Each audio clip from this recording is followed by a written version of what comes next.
how come enterprises are slow in adopting circular economy?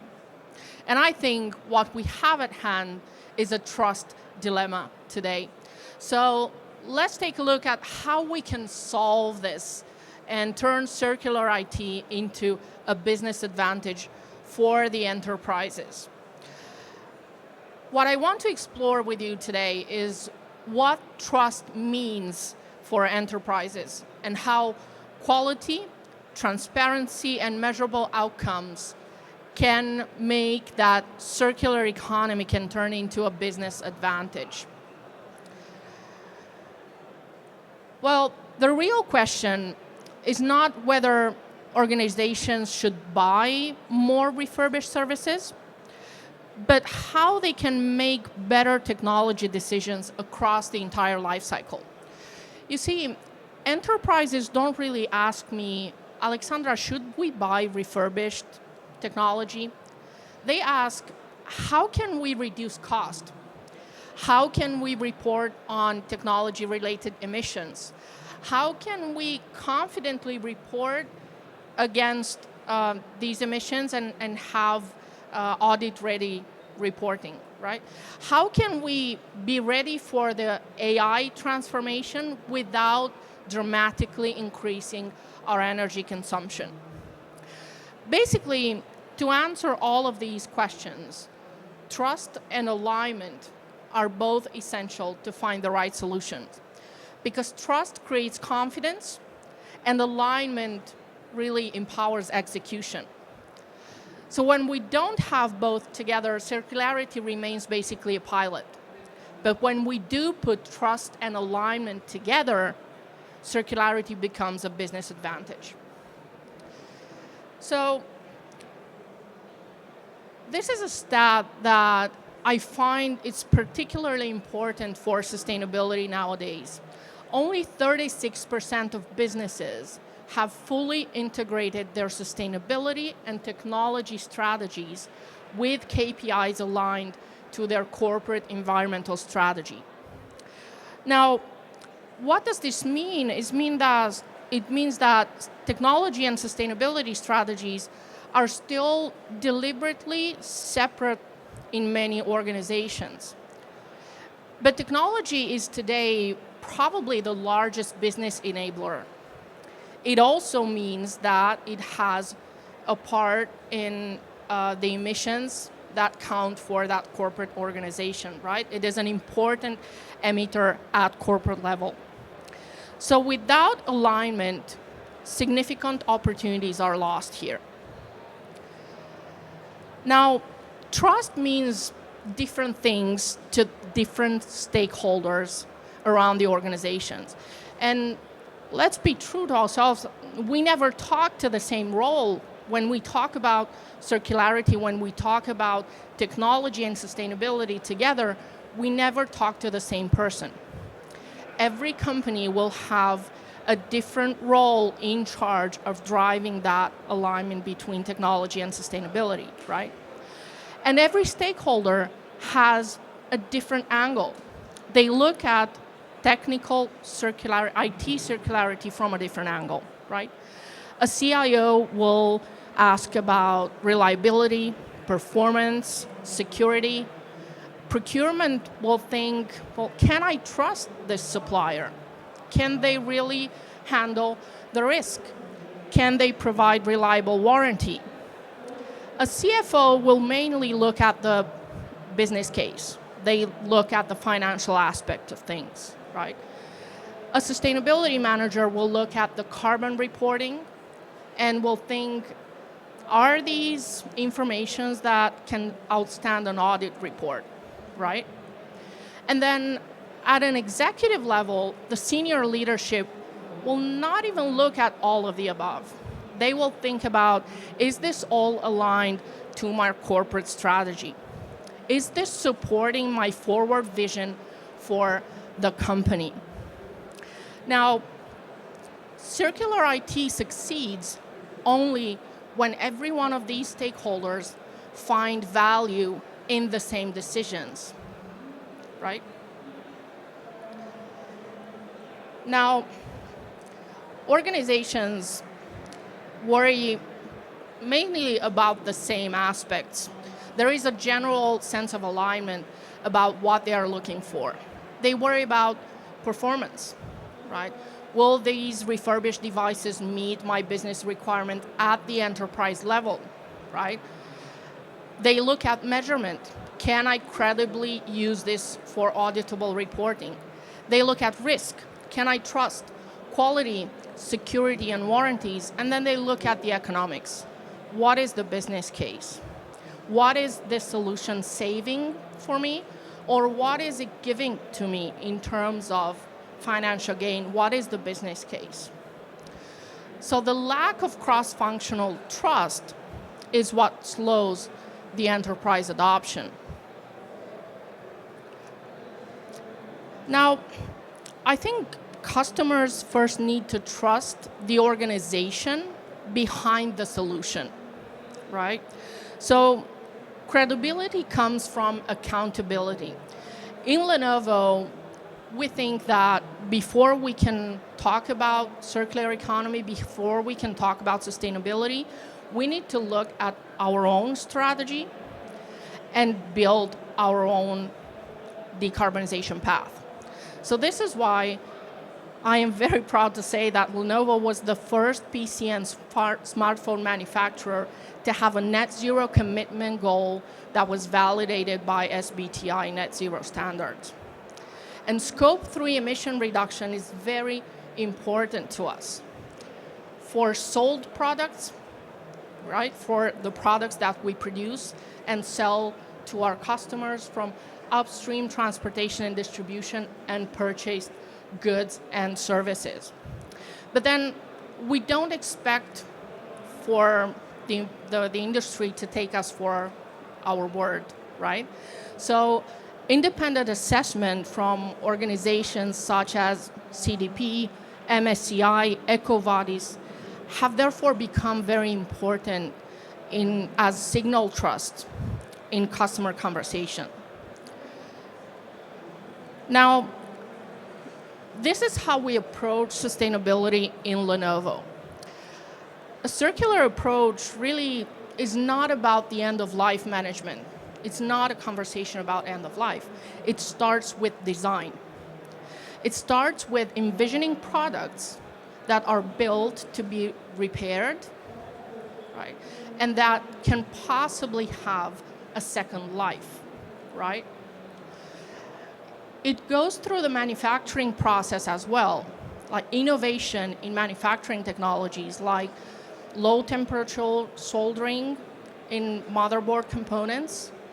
That reduced about 35% of the emissions related to assembly lines in our production. Optimizing use means creating products that are cooler and quieter, that really provide a user experience that is consistent throughout the first and second life cycles. And then we stand beside the customer also at the return phase to get that technology back, extend its life where possible, maximize the value of those assets while minimizing electronic waste. Now, circularity may start at design and continue with manufacturing, but the corporate strategy alone is not enough. So how do we translate this into customer decisions? Or even, let's talk about solutions first. Well, everybody knows Lenovo as being a PC manufacturer, right? Now, over the last years, we have invested and developed a solutions and services business group. This is also the business group that holds our sustainability solutions and services, because we don't always apply all of these aspects to our own manufacturing, the product that we sell, but we think about how the product is deployed, used, and retired. So we offer all of these elements to the customer in a form of services and solutions. We start with sustainability consulting, where We assess the technology needs of the customer, and we also challenge the way that technology is consumed. Not always buying net new is the best course of action, right? So what do you do instead? Well, first is assessing what you already have, optimizing for the use of existing infrastructure, extending the life of the existing fleet where possible, and only then think about expansion, right? And even when we think about expansion, it's not always buying net new, but having a mix of new devices and refurbished devices. And we can also think about logistics options like bulk packaging that has a 0.1 effect in the life cycle emissions over the entire life cycle of a product. So it's not a huge difference in terms of carbon emissions, but think about individual packaging for each laptop and one box for pallet with only separators that can fit about 60 laptops. That means less storage space, less labor to unbox, faster time to production because you get those devices faster in the hands of the user. So something that has it is a sustainability option, it is a sustainable option. It has low impact on emission, but big impact on operations. We also look at the consumption models. Yes, you can buy up front, but you can also switch to as-a-service models through Lenovo TrueScale. And we offer that for every single thing that we do. So you can buy as-a-service devices and infrastructure as well. Why is that sustainable? Because then you don't need to buy what you think you will use in 5 years. You can buy what you are actually using today to get your business forward, right? And then you can scale seamlessly, flexibly as your business grows. That means freeing up capital. That means less production, right? It means less IT footprint and less emissions at the end of the day. And then at the end of a life cycle, we look at, is it possible to refurbish and reuse those items? Is it possible to extend the life cycle and not leave value on the table? And when that device actually reaches end of life, we offer asset recovery services. So we minimize waste, or we harvest parts and we give you some value back. That is the full life cycle of services and solutions for IT sustainability in Lenovo, end to end. I want to emphasize the word certified here, because our products are not only cosmetically refurbished and then resold, right? When the enterprise or when the industry thinks about circular economy, when they think about refurbished, they think about consumer grade, probably not trackable type of quality, right? What certified means for us is that every machine will go through more than 30 factory tests to make sure that it's perfectly functioning. And we have different service level to serve every need.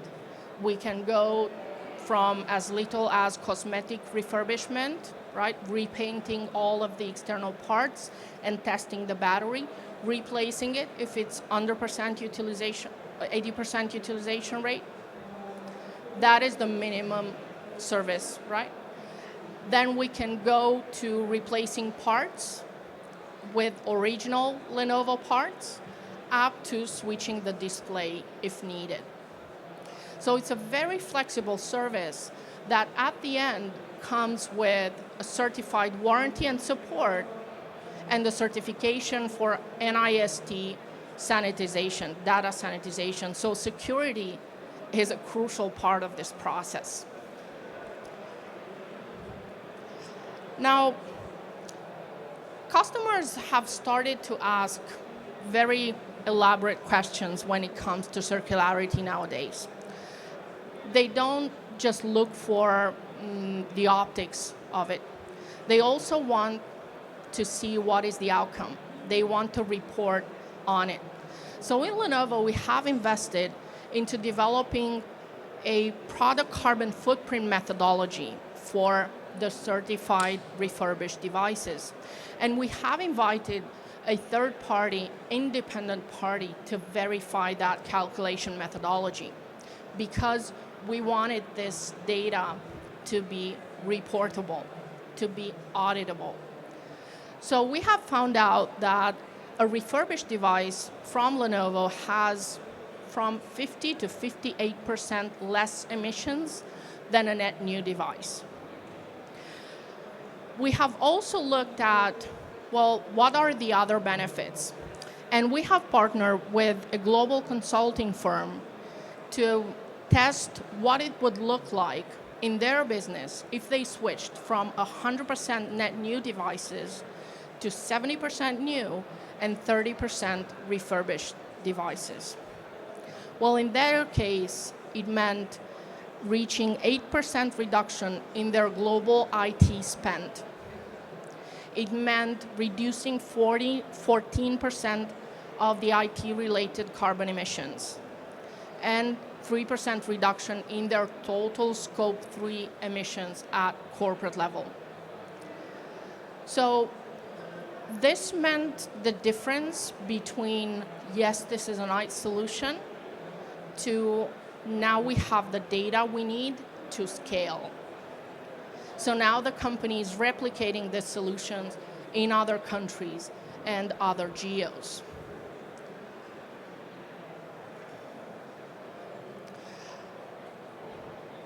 Now we've said that trust means different things for different people, right?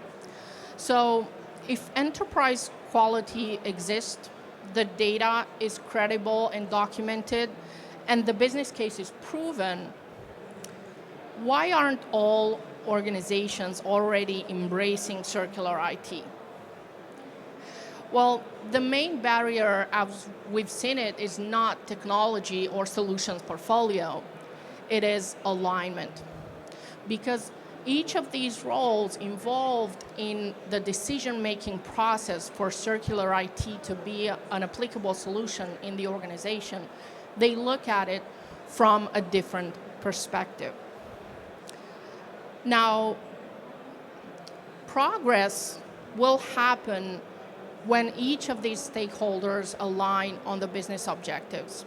And it is our role to be able to speak to each of them independently and show the value in a language that is not only accessible, but it is exactly what they are looking for.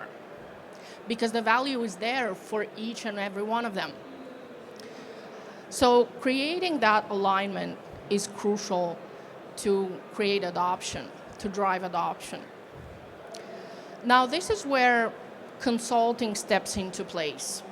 Consulting helps organizations eliminate the complexity. We've looked at the life cycle, right? We think about what type of devices do I need to buy, new or refurbished? Do I still have value left on the table within my existing fleet? Do I want to have them shipped by sea or by airplane? Do I want to buy carbon offsets up front, or do I wait and see and buy it afterwards after I reduce what's possible? All of these decisions are necessary, and they are all relevant. Now, what consulting does is creating consensus amongst all the roles that we are talking to, establishing the value for each of them, and also acknowledging the fact that every customer is different. Every industry is different, and they will be at a different stage in their IT decarbonization journey. They will have different sustainability strategies, and they will be at a different phase in how they are applying it. Consulting can make the relevant choices from that arch of services and solutions so that the enterprise doesn't find it overwhelming, to ensure that they have an easier decision to make that is relevant for their reality, for the point in time that they're at in their decarbonization journey. So sometimes we start with an assessment and hotspot identification, because sometimes companies have very ambitious sustainability goals, but they do not know what is the IT footprint of what they're dealing with. So we start with an assessment. Then some other times we start with a stakeholder workshop, right? And making sure that we can express the value of sustainable IT decision-making and IT circularity to the different stakeholders that are part in the decision-making process.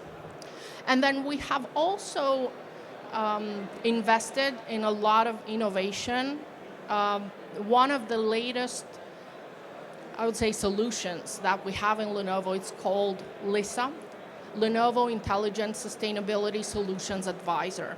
It's an AI-powered platform that can help us see what are the opportunities that lie on the table for decarbonization of the IT fleet, being the existing install base or new machines, new devices that the company is looking to acquire. So by applying different options of logistics like packaging or transportation, end-of-life management, or even services like premier support, we can determine how much lower that carbon impact can be. And the interesting question that I get a lot from customers is, how can a support service influence the emissions of IT devices?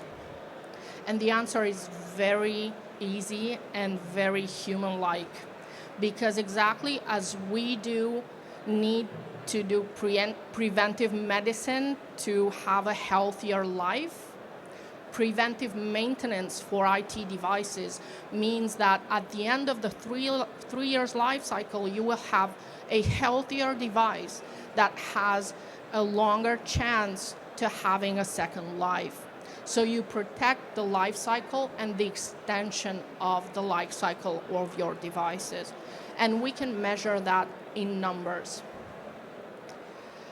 So this is how IT decarbonization becomes a business outcome.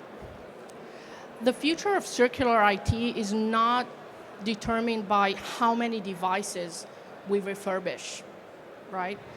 It will be determined by how many organizations trust the process. How many organizations trust that circularity can make a difference in their technology strategy. The organizations that succeed here will be those who understand that IT circularity is a business strategy that is capable to drive both carbon out and cost out at the same time. And we have made our point here for trust and alignment, right?